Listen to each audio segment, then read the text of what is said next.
नमस्कार, आप सभी का स्वागत है मिशन जॉब स्टडी के यूट्यूब चैनल पर। यूपी लेखपाल, UP SI, SSC GD, UP PCS, UP triple SC 2021 plus UP police और यूपी ट्रिपल एससी यानी कि लेखपाल का पीईटी। तो साइंस यानी कि विज्ञान टेस्ट सीरीज है जीके का, जिसमें आपके महत्वपूर्ण प्रश्नों का समावेश रहेगा। हर परीक्षा में जो पूछे जाने वाले प्रश्न हैं उन्हीं को हमने इसमें समावेश किया। अगर आप इन सभी परीक्षाओं की तैयारी कर रहे हैं तो ये सेशन आपके लिए मोस्ट इंपॉर्टेंट है। चलिए स्टार्ट कर लेते हैं इसको। तो चलिए स्टार्ट कर लेते हैं। आज का पहला प्रश्न हमारा, देखो प्रत्येक प्रश्न को सोल्व करने के लिए आपको 5 सेकंड का समय मिलेगा। आपको कमेंट सेक्शन में अपना जवाब देना है कि भाई इस क्वेश्चन का ये उत्तर है। ठीक है, 5 सेकंड का आपको समय मिलेगा। तो चलिए स्टार्ट करते हैं। निम्नलिखित में से कौन सी एक भाप जो है अंगार गैस है?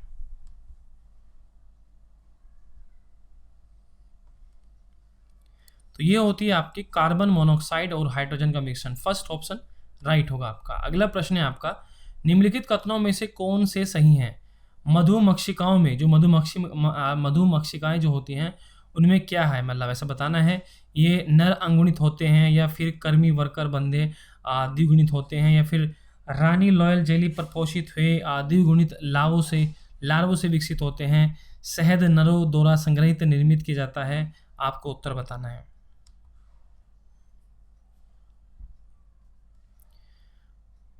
तो सही उत्तर होगा इसका सी ऑप्शन, यानी कि पहला, दूसरा और तीसरा यहाँ पर राइट उत्तर होगा। तो यानी कि मधुमक्षिकाओं में नर अंगुणित होते हैं और कर्मी वर्कर बंधे और द्विगुणित होते हैं।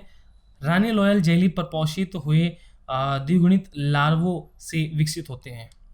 अगला प्रश्न है कि कांच का कोई बर्तन जल से लबालब भरा है और उस पर एक ढक्कन कसकर लगा हुआ है, तब उसको कुछ घंटों के लिए परिशिष्ट यानी कि फ्रीजर के अंदर रखा जाता है। तो निम्नलिखित में से क्या होने की प्रत्याशा है? बताइए कि जल बर्फ के रूप में जमा जाएगा या बर्फ का तल नीचे हो जाएगा। कांच के उस बर्तन का जल बर्फ के रूप में सिर्फ जम जाएगा।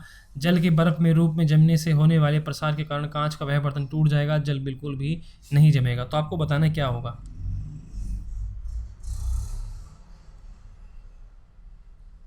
सही जवाब होगा आपका सी ऑप्शन।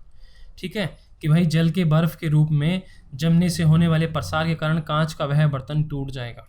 ठीक, तो कांच का कोई बर्तन जो है जल से लबालब भरा हुआ है और उस पर एक ढक्कन कस लगा है और तब उसको कुछ घंटों के लिए फ्रीजर के अंदर रखा जाता है। तो निम्नलिखित में से क्या होने की संभावना है? तो भाई इसमें ऐसा हो सकता है कि जल के बर्फ के रूप में जमने से होने वाले प्रसार के कारण कांच का वह बर्तन टूट जाएगा, ऐसा हो जाएगा। ठीक है, चलिए अगला प्रश्न है कि किसी साधारण परिपथ में 12 वोल्ट की बैटरी और 24 ओम प्रतिरोध का एक बल्ब लगा हुआ है। स्विच को ऑन करने पर परिपथ में लगे एमीटर का पाठ्यांक जो है क्या होगा, आपको बताना है। बताइए क्या होगा। देखो आपको वोल्टेज दे रखा है और आपको रेजिस्टेंस दे रखा है। रेजिस्टेंस कितना है? 24 है। बताइए क्या होगा।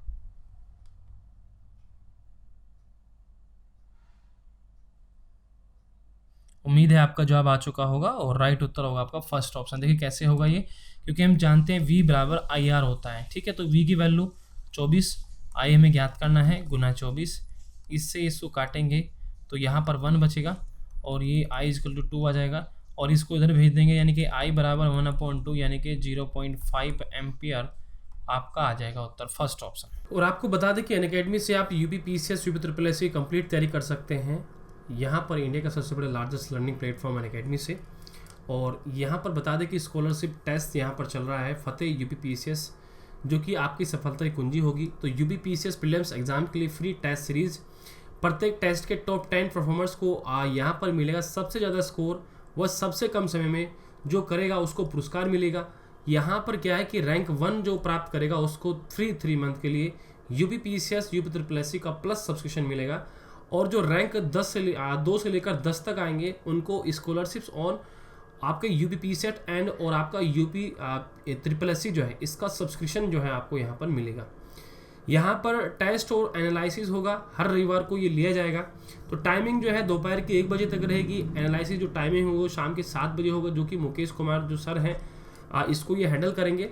तो इस अवसर को प्राप्त करने के लिए अनअकैडमी का आप आज ही हिस्सा बने और फ्री जो स्कॉलरशिप टेस्ट जो है इसको ज्वाइन करें।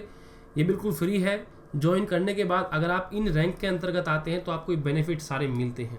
ठीक है, ज़्यादा स्कोर कौन करेगा, कम समय में क्या करेगा, उसको यहाँ पर ये मिलेगा, तो उसको आप जरूर दीजिएगा। इसी के साथ आपको बता दें कि प्लस फीचर में आपको आप अपनी पसंद के टीचर से पढ़ सकते हैं, कंप्लीट एग्जाम प्रिपरेशन कर सकते हैं। यहाँ पर रेगुलर डाउटिंग सेशन मिलता है, फ्री टेस्ट सीरीज मिलता है, वीकली फ्री मॉक टेस्ट मिलता है, पूरा जो सिलेबस होता है उसको पूरा को पूरा आपको कवर कराया जाता है।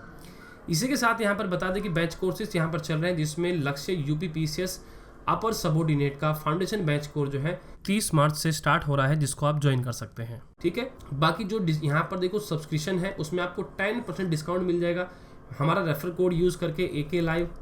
ठीक है, तो हमारा रेफर कोड जो है वो AK लाइव है, AK लाइव है। आप इसका यूज़ करेंगे तो आपको 10% का यहाँ पर डिस्काउंट मिल जाएगा।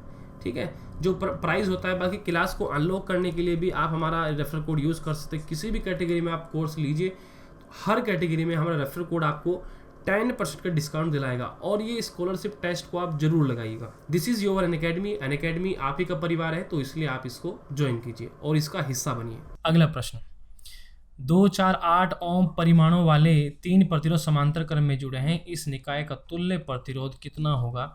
आप सभी विद्यार्थियों ने बताना है, बताइए क्या होगा।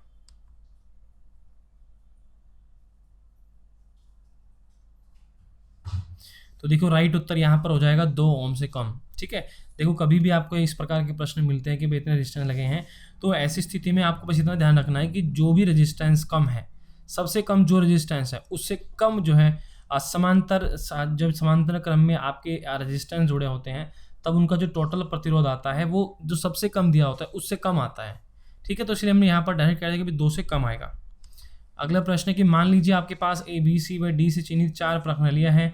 A में सादा जल है, B में किसी क्षार का विलयन है, C में किसी अम्ल का विलयन है, D में सोडियम क्लोराइड का विलयन है। तो इन विलयनों में से कौन सा एक फिनोल्फथैलीन विलयन को गुलाबी कर देगा? बताइए कौन सा होगा।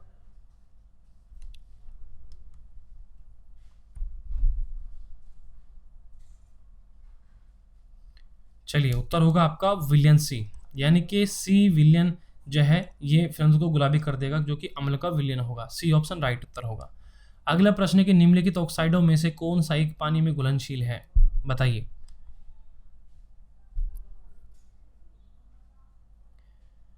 उम्मीद है आपका जवाब होगा, और राइट उत्तर है आपका D ऑप्शन। ठीक है, तो यहाँ पर ये आ जाएगा नाइट्रस ऑक्साइड Na2O। तो देखो प्यारे विद्यार्थियों को बता देना चाहता हूँ कि ये स्पीड टेस्ट सभी विद्यार्थी लगाए, ये 9 PM पर एवरीडे लाइव होती है। ठीक है, ये वीडियो जो है पब्लिश हो जाता है, और आप कमेंट सेक्शन में अपने जवाब दें। 25 का मैं 25 प्रश्न देता हूँ, जिसमें से 20 को आप करने होते हैं सही कम से कम। अगला प्रश्न, हृदय संबंधी समस्याओं के निवारण है तो किसी सामान्य स्वास्थ्य व्यक्ति के रक्त का क्या होना चाहिए?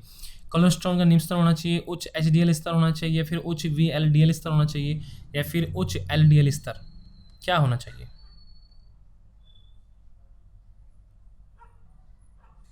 तो सही जवाब होगा देखो यहाँ पर, हृदय संबंधी समस्याओं का निवारण है तो किसी सामान्य व्यक्ति के रक्त में क्या क्या होना चाहिए? तो भाई ये होना चाहिए, उसका कोलेस्ट्रॉल निम्न स्तर होना चाहिए, उच्च HDL स्तर होना चाहिए, उच्च आपका VLDL स्तर होना चाहिए, यानी कि आपका D ऑप्शन यहाँ पर राइट होगा। अगला प्रश्न है, स्प्रूस और देवदार सीडर किस वन में पाए जाने वाले वृक्षों की किस्में हैं? बताइए।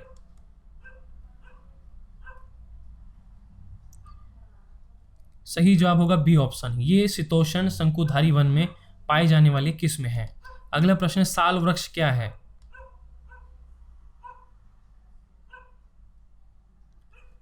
सही जवाब होगा आर्द्र पर्णपाती वृक्ष। देखो साल वृक्ष जो होता है आर्द्र पर्णपाती वृक्ष होता है। अगला प्रश्न है कि हमारे चारों ओर पदार्थ का 3 भिन्न भिन्न अवस्थाओं नामतः ठोस, द्रव, गैस में अस्तित्व हो सकता है, उनकी संपीड्यता का सही अनुक्रम क्या होगा? ये आपको बताना है। बहुत ही अच्छा प्रश्न है।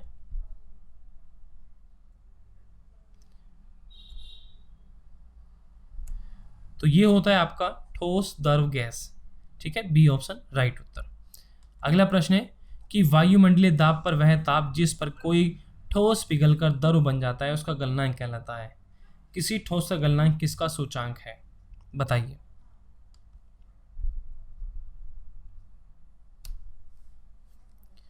सही जवाब होगा अंतराणुक आकर्षण बलों की प्रबलता, यानी कि वायुमंडलीय दाब का वह ताप जिस पर कोई ठोस पिघल कर द्रव बन जाता है उसका गलनांक कहलाता है। किसी ठोस का गलनांक किसका सूचक होता है? अंतराणुक आकर्षण बलों की प्रबलता। अगला प्रश्न है कि निम्नलिखित तत्वों में कौन सा एक तनु HCl से अभिक्रियाशील न होने पर से H2 नहीं बनाएगा? बताइए कौन है?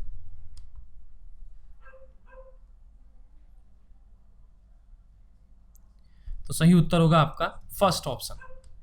अगला प्रश्न है कि रोगवाहक रोगों के निम्नलिखित युग्म में से कौन से सम्मिलित है? ठीक है, तो यहाँ पर रोगवाहक दे रखे हैं और ये रोग हैं। ठीक है, तो ये रोगवाहक मतलब जो रोग फैला रहे हैं, ठीक है, और ये इनसे रोग हो रहे हैं। तो सही सम्मिलित कौन सा सम्मिलित है? ठीक है, ये आपने बताना है।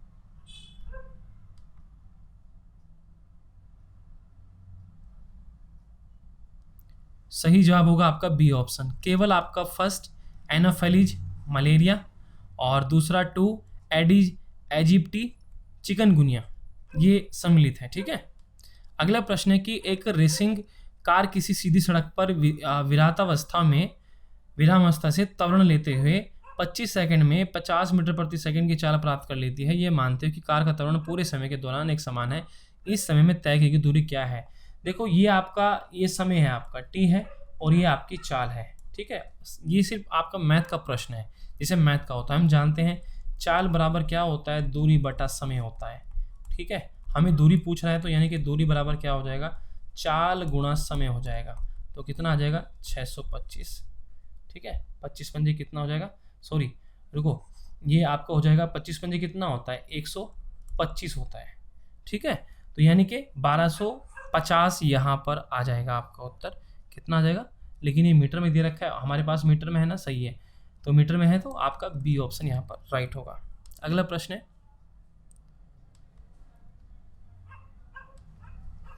कोई 70 केजी भार वाला व्यक्ति लिफ्ट से नीचे आ रहा है। यदि लिफ्ट की केबिल अचानक टूट जाए तो व्यक्ति का भार क्या हो जाएगा? बताइए।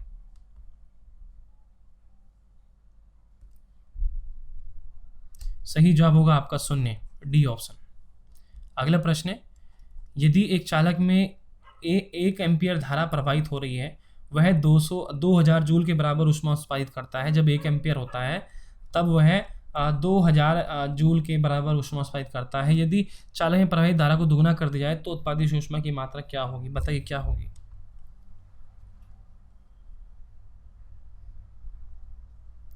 देखो, हम जानते हैं कि H समानुपाती किसके होता है? आई स्क्वायर के होता है। ठीक है, यदि यहाँ पर अब उसने बोला कि भाई आपकी वैल्यू अभी आई के स्थान पर दुगना होगी, तो 2 का स्क्वायर करने कितना हो जाएगा? 4, यानी कि हमें 4 गुना करना है किसका? जब 1 एम्पियर का 4 गुना हो गया तो भाई इस जूल का कितना हो जाएगा? 8000 हो जाएगा, 8000 जूल। तो सी ऑप्शन राइट उत्तर। अगला प्रश्न, निम्नलिखित में से कौन सा एक कार्बन यौगिक उज्ज्वली ज्वाला नहीं है? उज्ज्वली ज्वाला नहीं है। सही जवाब होगा नेफ्थलीन। सूची फर्स्ट और सेकंड को सम्मिलित कीजिए। सूचियों के नीचे दिए गए कोड का प्रयोग कर सही उत्तर चुनिए। तो हमारे सामने दिया गया है, सूची अणु की है, फिर पाचन के उत्पाद की है, ये प्रोटीन है, ये कार्बोहाइड्रेट है, ये न्यूक्लिक अम्ल है, ये लिपिडिक है, नाइट्रोजनी क्षारक, पोटेशियम शर्करा, वसा अम्ल, गिल्सरॉय, मोनोस्क्राइड, अमीनो अम्ल। तो उसने बोला है कि 2 सूचियां हैं, सूची में दिए गए कोड का सही उत्तर आपको बताना क्या होगा।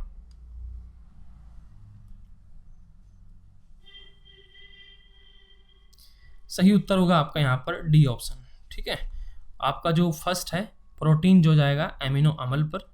ओके, इसके बाद जो कार्बोहाइड्रेट है ये जाएगा मोनोसेकेराइड पर।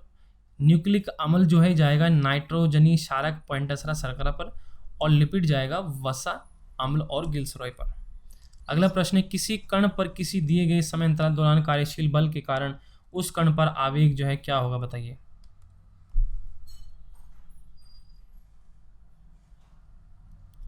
सही जवाब होगा उसके संवेग में परिवर्तन के बराबर होता है।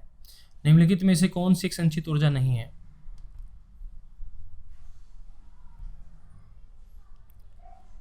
सही जवाब होगा नाभिकीय ऊर्जा। बेंजीन के एक मोल को संतृप्त करने के लिए यहाँ पर H2 के मोल की कितनी संख्या आवश्यक है? ये ग्राम में दिया गया है।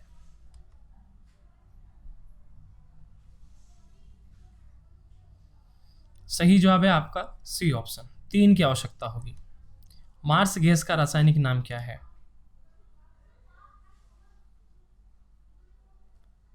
सही जवाब होगा मीथेन, बी ऑप्शन राइट उत्तर। निम्नलिखित में से किस रासायनिक पदार्थ की को चिली साल्ट पीटर के नाम से भी जाना जाता है?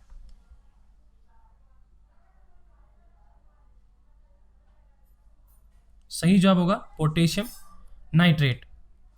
विटामिन ए की कमी से होने वाली बीमारी है?